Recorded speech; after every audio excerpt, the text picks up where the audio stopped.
The morning sun cast long shadows across the military training ground as recruits lined up for what would become one of the most talked-about shooting competitions in military history. Among the eager faces stood Maria Santos, a quiet 19-year-old from a small farming town in rural Texas. She had joined the Army 6 months earlier, driven not by dreams of glory or adventure, but by necessity. Her family's ranch was failing, and the military offered steady pay and a chance to send money home. Maria rarely spoke during training sessions. While other recruits boasted about their hunting experiences or their father's military service, she listened in silence. Her drill sergeants often overlooked her during exercises, focusing instead on the louder, more confident soldiers. She had grown up different from most kids her age. While they played video games and watched television, Maria spent her afternoons helping her grandfather repair fences and hunt for food to put on the family table. Her grandfather, Eduardo Santos, was a man of few words but infinite patience. He had taught Maria to shoot when she was 12, not for sport but for survival. "The gun is a tool," he would tell her in Spanish, his weathered hands guiding hers as she learned to hold the rifle steady. "You respect it, and it will serve you well." Those lessons took place in the vast emptiness of their property, where the only sounds were the wind through mesquite trees and the occasional call of a hawk circling overhead. The other recruits had no idea about Maria's background. They saw a small, quiet girl who seemed out of place among the tough-talking soldiers. Some of them made jokes when they thought she couldn't hear. They wondered why someone so small and timid had even bothered to enlist. What they didn't know was that Maria had been putting meat on her family's table since she was 13, dropping deer with single shots from distances that would impress seasoned hunters. On this particular morning, Sergeant Williams announced that the top shooters from each company would compete in a special marksmanship challenge. The winner would receive recognition, a small cash prize, and the honor of representing their unit in a regional competition. 15 of the best marksmen had been selected based on their previous training scores. They stood confidently in line, checking their equipment and discussing their strategies. Maria had not been selected. Her training scores were decent, but not outstanding, and she had never drawn attention to herself during shooting exercises. She sat on a bench nearby, watching as the chosen 15 prepared for their moment to shine. Among them was Jake Morrison, a cocky recruit from Colorado who claimed he had been hunting since he could walk. There was also David Kim, a former police officer who had joined the military for a career change, and Sarah Thompson, one of only 3 women in the entire battalion, and someone who felt she had to prove herself every single day. The competition rules were simple. Each shooter would take 15 shots at targets placed 300 yards away. The targets were standard military silhouettes, and points would be awarded based on accuracy. The shooter with the highest score would be declared the winner. It seemed straightforward enough, and the crowd of spectators that had gathered expected to see some impressive shooting. Jake Morrison went first, strutting to the firing line with the confidence of someone who had never failed at anything in his life. He dropped into position, took his time aiming, and squeezed the trigger. The shot rang out across the field, but when the target was checked, there was no hit. He looked confused, but shook it off, certain it was just a warm-up miss. His second shot also missed the target entirely. By his 5th miss, the confident smirk had disappeared from his face. One by one, the other 14 shooters took their turns. David Kim, despite his police background, managed to hit the target only 3 times out of 15 shots.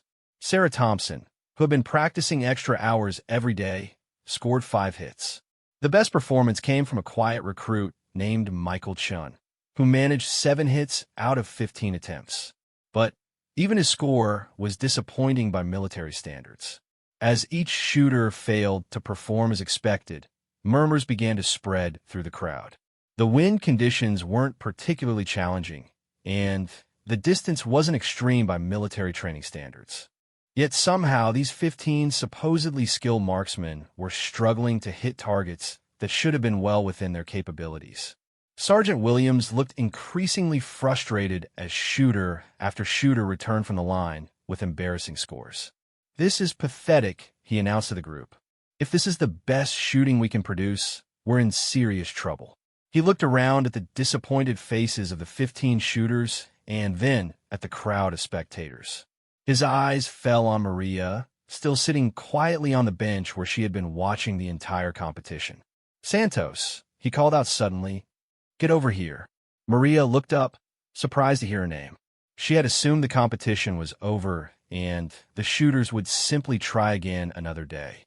"Yes, sir," she replied, standing and approaching the sergeant. "You think you can do better than these clowns?" he asked, gesturing toward the 15 failed shooters. Maria glanced at the targets in the distance, then back at Sergeant Williams. She didn't want to embarrass anyone or draw unwanted attention to herself. But she also couldn't ignore a direct question from a superior officer. "I can try, sir," she said simply.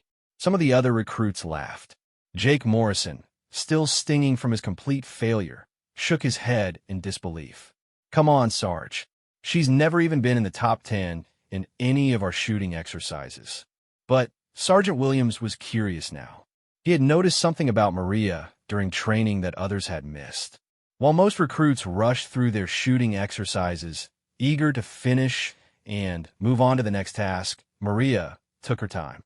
She never wasted ammunition, never fired wild shots, and never seemed frustrated when things didn't go perfectly.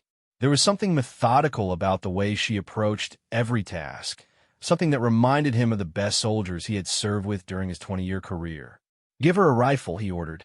One of the other recruits handed Maria a standard-issue M16, the same weapon the other 15 shooters had used. She examined it briefly, checking the sights and feeling the weight in her hands. It was different from the old hunting rifle her grandfather had taught her on, but the principles remained the same. The crowd had grown larger as word spread about the shooting competition disaster. Other companies had finished their morning exercises and come to watch. Some were there to see if anyone could salvage the reputation of the marksman, while others simply enjoyed watching a good competition. The sight of Maria, small and quiet, walking to the firing line with a rifle almost as big as she was, drew chuckles from some spectators. Maria dropped into a prone position and settled the rifle against her shoulder. She closed her eyes for a moment, remembering her grandfather's voice. "Feel the wind, Mija. Listen to your heartbeat. The shot comes between breaths, in the space where everything is still." She opened her eyes and looked through the scope, studying the target 300 yards away. The first thing she noticed was something the other shooters had missed. There was a slight crosswind coming from the left, barely noticeable unless you knew what to look for. The flag hanging limp near the firing line had fooled everyone into thinking there was no wind, but Maria could see the grass moving differently at various distances downrange. Her grandfather had taught her to read these signs during their hunting trips, when the difference between a hit and a miss could mean the difference between eating meat or beans for dinner. She adjusted her aim slightly to compensate for the wind and settled into her shooting position. The rifle felt good in her hands, familiar despite being a different weapon than she was used to. She controlled her breathing, just as her grandfather had taught her, and waited for the perfect moment between heartbeats when everything was perfectly still. The crowd had grown quiet, sensing something different about this shooter. Even Jake Morrison stopped his mocking commentary and watched with interest. Sergeant Williams stood behind Maria with his binoculars ready, curious to see if his instinct about this quiet recruit was correct. Maria squeezed the trigger gently, letting the shot surprise her just as she had been taught. The rifle barked, and 300 yards away, the target shuddered as the bullet found its mark dead center. A perfect bullseye. The spotter called out the hit, and a murmur went through the crowd. One shot proved nothing, but it was a good start. She worked the bolt smoothly and settled back into position for her second shot. Again, she read the wind, controlled her breathing, and waited for the perfect moment. The second shot was another bullseye, followed by a third, then a fourth. By her sixth shot, the crowd had fallen completely silent. Even the other failed shooters were watching with growing amazement as this quiet girl accomplished what none of them had been able to do.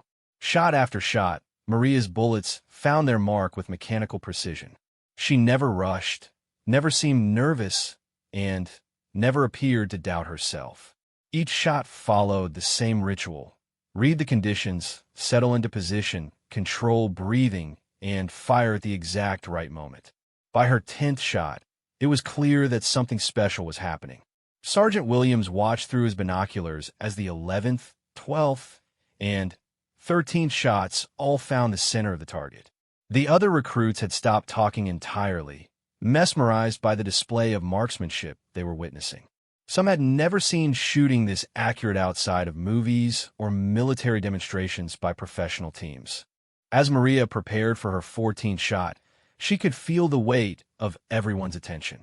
But she pushed it aside, focusing only on the target and the familiar rhythm her grandfather had taught her so many years ago. The 14th shot was another perfect hit, followed by the 15th and final shot that completed what would become a legendary performance. When the target was retrieved and examined, the impossible had been achieved. 15 shots, 15 perfect bullseyes. Not just hits on a target, but precise shots clustered in the center ring that most shooters considered themselves lucky to hit once or twice. Maria had accomplished something that none of the supposedly skilled marksmen had even come close to achieving. The silence that followed was broken by Sergeant Williams' voice. "Outstanding, Santos. That's the finest shooting I've seen in 20 years of military service." The other recruits began to applaud, their earlier mockery replaced by genuine respect and amazement. Jake Morrison, humbled by what he had witnessed, was among the first to congratulate her. But for Maria, the performance was simply what her grandfather had trained her to do. She handed the rifle back to its owner and walked back toward the barracks, ready to move on to the next training exercise. She had no idea that word of her shooting would spread throughout the base within hours, or that her life in the military was about to change dramatically. That evening, as Maria sat in the mess hall, eating dinner alone as usual, other recruits approached her table.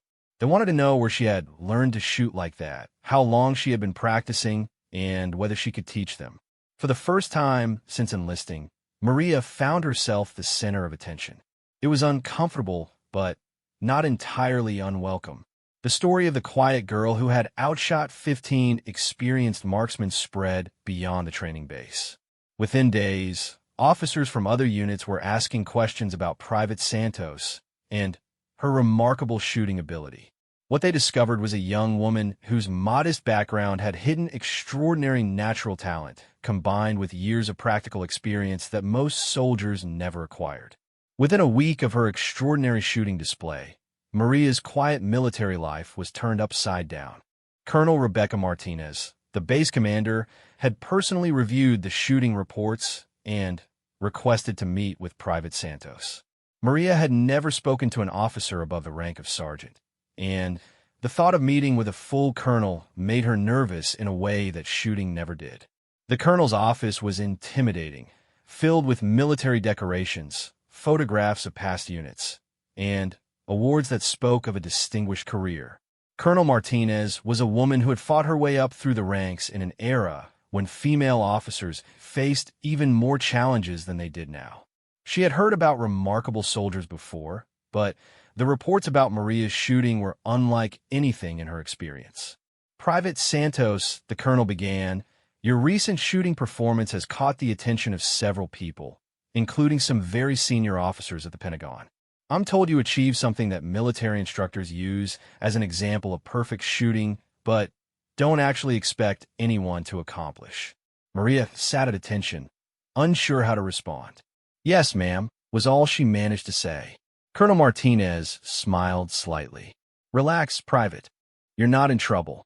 In fact, you may have just opened doors that most soldiers never even know exist." She pulled out a file from her desk and opened it. "I've been reviewing your background. You're from a farming family in Texas, no previous military experience in your family, and your recruitment scores were average across the board except for your psychological stability ratings, which were exceptionally high." The colonel continued reading from the file. Your drill instructors describe you as reliable, disciplined, and quiet. No disciplinary issues, no problems with authority, but also no standout performances until last week.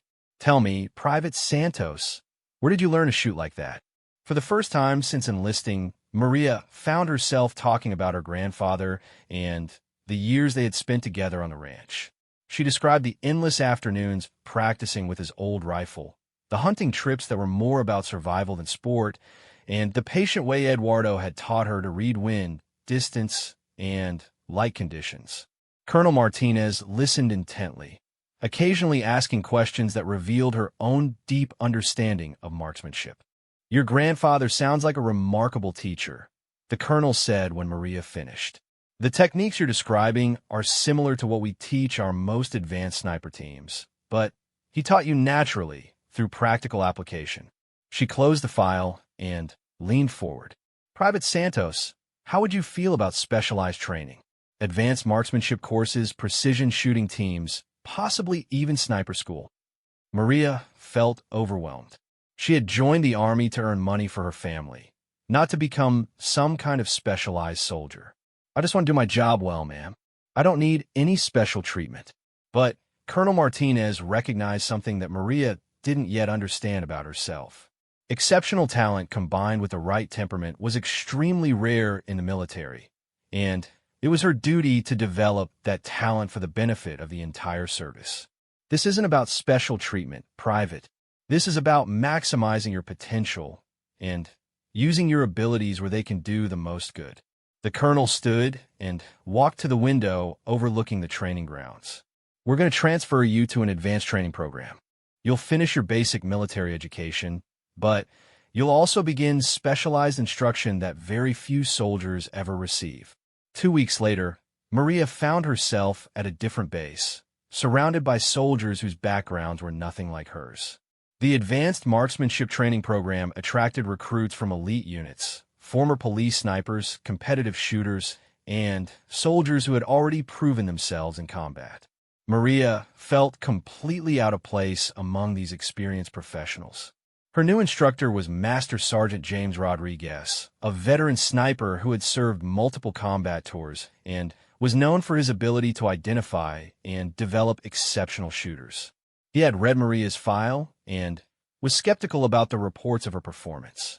In his experience, one good day at the shooting range didn't necessarily indicate real potential for advanced marksmanship. "Santos," he called out on her first day, "I understand you impressed some people at basic training. That's nice, but this is a different level entirely. Here, we don't just shoot at stationary targets in perfect conditions. We shoot moving targets, targets at extreme distances, targets in wind, rain, darkness, and under stress that would make most people's hands shake too badly to hold a rifle steady." The first weeks of advanced training were humbling for Maria. The other students had years of experience with different weapons systems, advanced optics, and complex ballistics calculations. They spoke casually about subjects that Maria had never encountered: wind drift formulas, bullet drop compensation, and the effects of temperature and humidity on bullet trajectory. But Master Sergeant Rodriguez quickly noticed something about Maria that set her apart from even these experienced shooters. While the others relied heavily on technology and calculations, Maria seemed to process all the variables instinctively. When other students were consulting range cards and making mathematical adjustments to their scopes, Maria would study the environment, make a small adjustment, and consistently hit targets that others missed. "How did you know to aim 3 inches high and 2 inches left?" Rodriguez asked her after she hit a target at 800 yards in challenging wind conditions. The other students had been struggling with the same shot, making multiple adjustments and still missing. "The grass was moving differently at 400 yards than it was here," Maria replied. "And there's a thermal rising from that dark patch of ground near the target." Rodriguez was impressed despite himself. These were observations that took most shooters years to learn to make. Yet this quiet recruit from Texas seemed to notice them naturally. He began to understand that Maria's unconventional training with her grandfather had given her something that couldn't be taught in any classroom: an intuitive understanding of how environment affects shooting. As the weeks progressed, Maria's performance continued to improve. She learned to use advanced rifle systems, high-power scopes, and precision ammunition that was far superior to anything she had used before. But, more importantly, she learned to apply her natural skills to increasingly difficult challenges. The final test of the Advanced Marksmanship program was a comprehensive shooting challenge that tested everything students had learned. It involved multiple targets at various distances, different lighting conditions, time pressure, and physical stress designed to simulate combat situations. Students had to move between shooting positions, engage targets quickly and accurately, and demonstrate not just marksmanship, but tactical thinking. Maria approached the test the same way she approached everything else: methodically and without drama. While other students psyched themselves up or showed obvious signs of nerves, she simply prepared her equipment, studied the course layout, and waited for her turn. When it came, she moved through the course like she had been doing it for years. At the 600-yard line, she engaged 3 targets in less than 30 seconds, hitting all 3 in the center ring. Moving to the 800-yard position, she successfully hit 2 moving targets that most of the other students had missed entirely. The final challenge was a 1,000-yard shot at a target barely visible to the naked eye, in wind conditions that were constantly changing. Maria studied the distant target through her scope, watching for patterns in the wind that others had missed. She noticed that the wind died down for a few seconds every minute or so, creating a brief window of opportunity. She waited patiently, ignoring the time pressure, until the conditions were right. When the moment came, she fired once and hit the target dead center. Master Sergeant Rodriguez watched the entire performance through his spotting scope, marking down scores that were higher than he had seen from any student in his 5 years as an instructor. When Maria finished the course, she had achieved the highest score in the program's history, surpassing even students with years of professional shooting experience. But what impressed Rodriguez most wasn't just the accuracy of her shooting. It was the way Maria approached each challenge with calm confidence, never rushing, never showing frustration when conditions were difficult, and never celebrating when she made particularly impressive shots. She treated exceptional marksmanship as simply another job to be done well. After the test, Rodriguez pulled Maria aside. "Santos, I've been training shooters for longer than you've been alive, and I've never seen anyone with your combination of natural ability and mental discipline. You're going to receive an opportunity that very few soldiers ever get." 3 days later, Maria received orders to report to a classified location for an interview with representatives from the Army's Special Operations community. Her scores from advanced marksmanship training had caught the attention of units that recruited only the very best soldiers for the most challenging missions. The interview took place in a nondescript office building that could have been anywhere in America. The 3 men who interviewed her wore civilian clothes and didn't introduce themselves by name. They asked detailed questions about her background, her motivations for joining the military, and her goals for her Army career. But mostly they wanted to understand who Maria Santos really was beneath the quiet exterior. "Why do you think you're good at shooting?" one of them asked. Maria thought about the question carefully before answering. "My grandfather always said that shooting isn't about the gun. It's about understanding everything around you. The wind, the light, the distance, your own heartbeat. When you understand all those things, hitting the target is just the natural result." The interviewers exchanged glances. This kind of philosophical approach to marksmanship was exactly what they looked for in potential special operations soldiers. Technical skills could be taught, but the right mindset and natural ability were much rarer. After an hour of questions, the lead interviewer stood up. "Private Santos, we're going to offer you an opportunity to serve in a capacity that will use your skills to their fullest potential. The training will be demanding, and the missions will be dangerous. But you'll be working with the best soldiers in the Army, and you'll be making a real difference in protecting American interests around the world. Maria listened as they described a world she had never imagined. Elite teams that operated behind enemy lines, precision missions that required skills few soldiers possessed, and the chance to serve at the highest levels of military operations. It was far from a simple army career she had envisioned when she enlisted to help her family financially.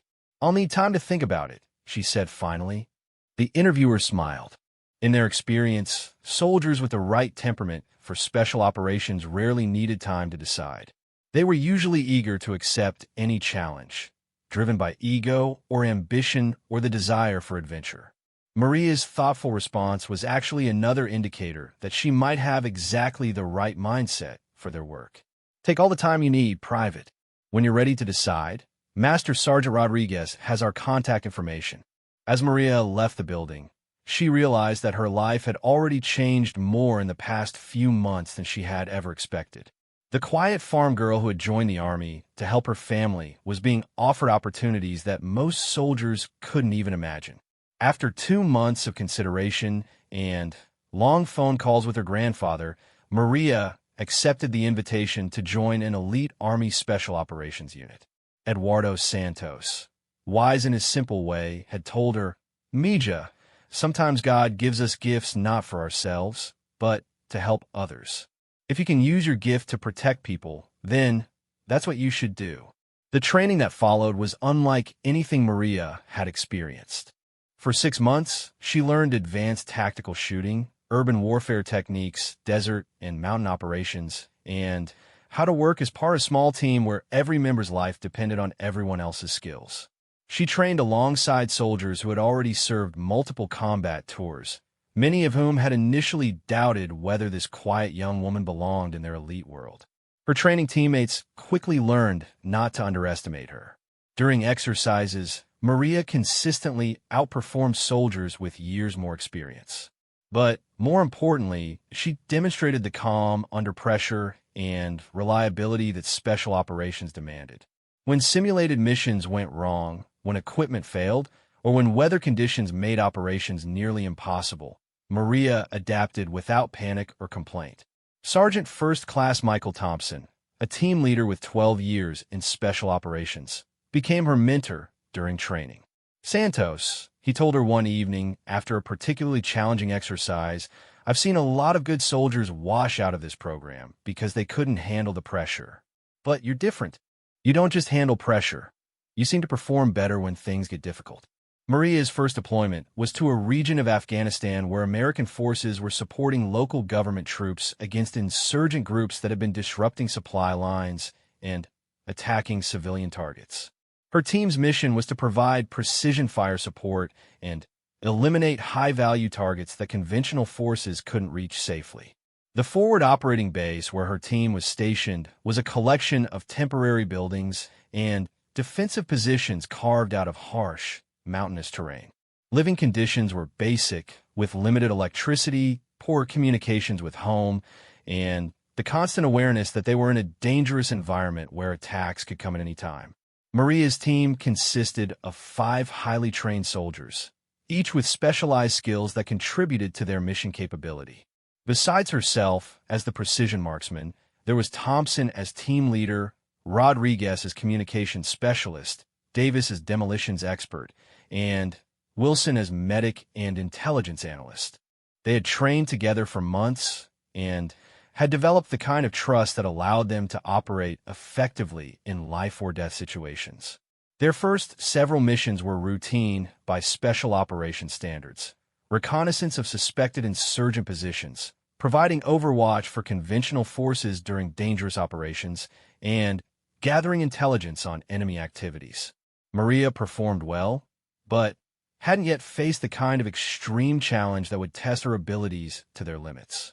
That challenge came during her 4th month of deployment, when intelligence sources identified a high-priority target that posed a significant threat to both American forces and local civilians. Ahmad Hassan was an experienced insurgent leader who had been responsible for numerous attacks on supply convoys and had recently begun targeting schools and medical facilities in an attempt to undermine government authority. Hassan was known to be extremely cautious, rarely staying in one location for more than a few hours, and always traveling with well-armed bodyguards who were experienced fighters. Previous attempts to capture or eliminate him had failed, and his continued operations were causing significant problems for the broader military mission in the region. Intelligence indicated that Hassan would be meeting with other insurgent leaders at a compound in a remote mountain valley. The meeting was expected to last several hours, providing a rare opportunity to strike. However, the target location presented enormous challenges for any kind of conventional assault. The compound was situated on high ground with clear fields of view in all directions, making it nearly impossible to approach undetected. After studying the intelligence and terrain, Maria's team leader proposed a plan that would rely heavily on her precision shooting skills. The team would establish a concealed observation position on a ridgeline approximately 2,100 yards from the target compound. From that distance, Maria could engage Hassan when he appeared, while the rest of the team provided security and prepared for immediate extraction.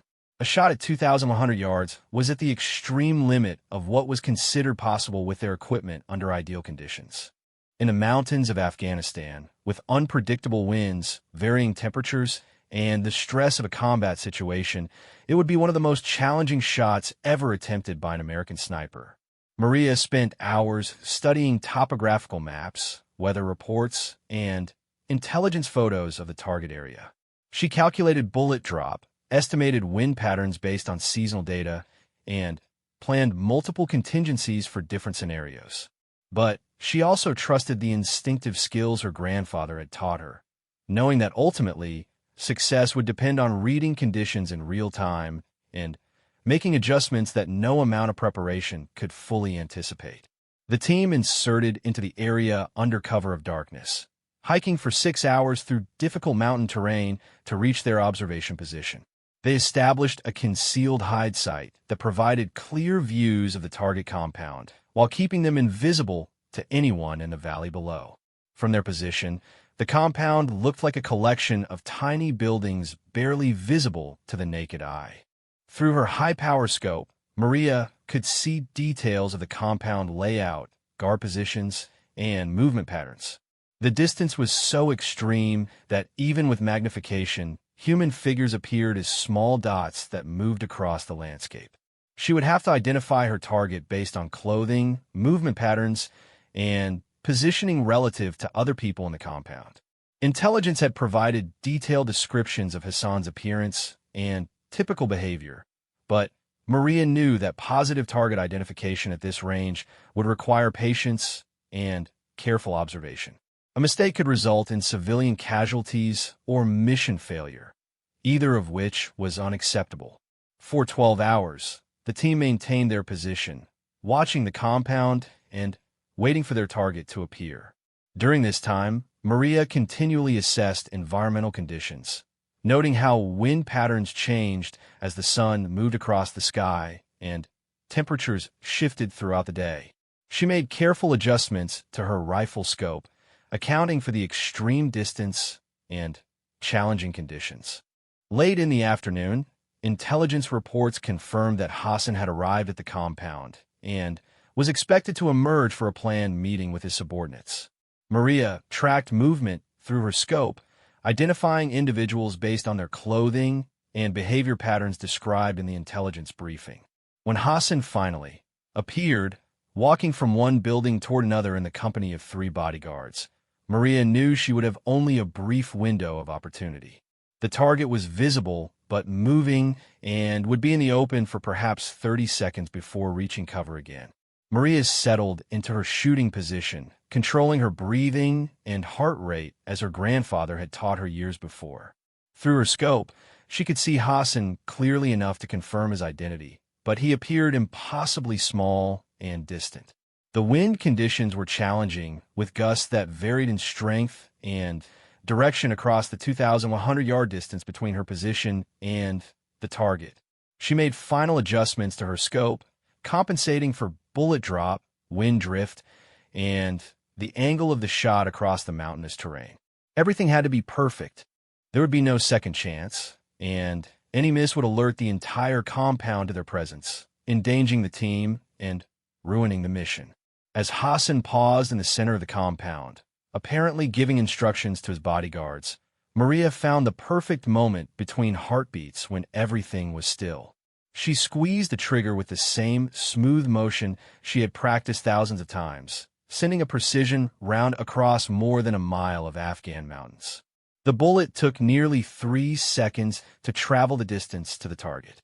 Through her scope, Maria watched Hassan suddenly collapse as the round found its mark with devastating accuracy.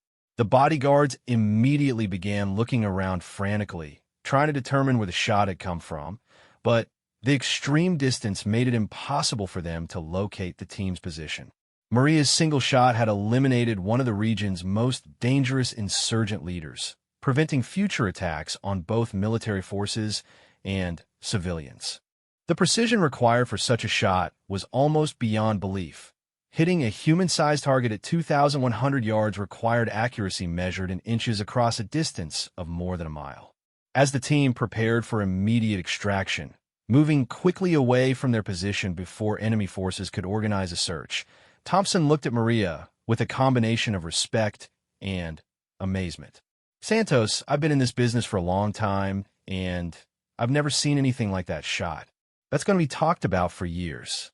But for Maria, the successful mission was simply the result of applying skills her grandfather had taught her, combined with the advanced training the Army had provided. She felt satisfaction at completing a difficult mission successfully, but also understood the serious responsibility that came with her abilities. The intelligence gathered from the operation revealed that Hassan had been planning a series of attacks on medical facilities and schools that would have resulted in significant civilian casualties. Maria's single, perfectly placed shot had prevented those attacks and saved countless innocent lives. When the team returned to base, word of the extraordinary shot spread quickly through the special operations community. Military leadership recognized that they had witnessed something truly exceptional, a level of marksmanship that represented the pinnacle of what was possible with current weapons and training. Maria was recommended for numerous awards and commendations, but she remained characteristically modest about her achievement.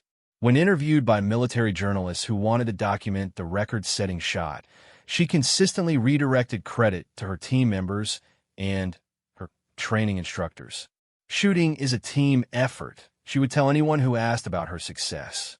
"My teammates got me into position, protected me while I took the shot, and got us all home safely. The training instructors taught me how to use the equipment properly. I just did my part of the job." Her grandfather, when he finally learned the full details of her military service, was proud but not surprised. "I always knew you were special, Mija," he told her during a phone call home. "But I also knew you would use your gift to help people. That's what makes me most proud." The mission that made Maria famous in military circles also marked a turning point in how the Army approached precision marksmanship training. Her success demonstrated that the right combination of natural ability, proper training, and mental discipline could achieve results that had previously been thought impossible. Maria continued to serve with distinction for several more years, training other soldiers and participating in missions where her unique skills made the difference between success and failure. But she never forgot the lessons her grandfather had taught her on their small ranch in Texas, where a young girl had learned to shoot not for glory or recognition, but simply to help her family survive. When she eventually returned to civilian life, Maria carried with her the knowledge that she had used her extraordinary abilities to protect others and serve her country with honor. The quiet farm girl who had once been overlooked during basic training had become one of the most skilled marksmen in military history, proving that true talent combined with proper training and the right character could achieve the impossible. Her story became legend in military circles, inspiring a new generation of soldiers to pursue excellence in marksmanship training.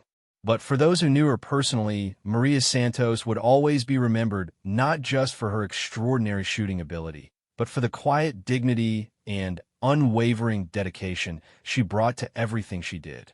The 4,200-yard precision of her most famous shot, a record that stood for years, became a symbol of what American soldiers could achieve when skill, training, and character combined under the most challenging circumstances.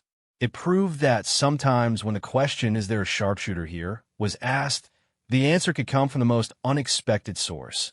A quiet young woman who had learned to shoot from her grandfather on a small ranch in Texas, and who used that gift to protect others when her country needed her most.